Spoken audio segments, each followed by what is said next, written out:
like the main way that we have used historically is essentially crowdsourcing data. So when you sign your Tesla up or your Rivian up as an EV owner, you're giving us permission to pull a little bit of data from your car, like I said earlier. And then we take that data in aggregate and train up machine learning models that predicts it can be used to sort of reasonably accurately predict like battery condition on any car that shows up for sale, even if it wasn't previously connected on our platform. So we haven't actually like kind of directly worked with the automakers to sort of gather data on their own cars. We're working with the people that own those cars, right?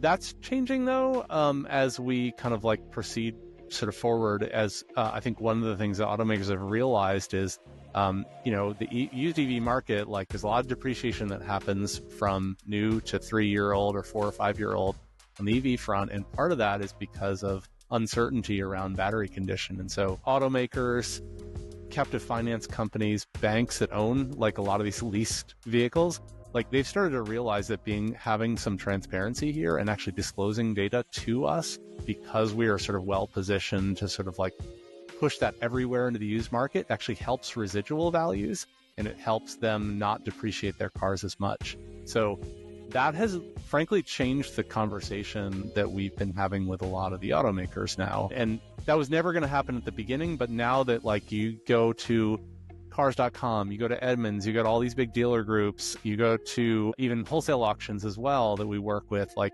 Recurrent is sort of this like standard for that information. And so it makes a lot of sense to kind of like work with us in that way. You improve the residuals on your cars, improve resale, just like a better experience overall on the back end for the automaker.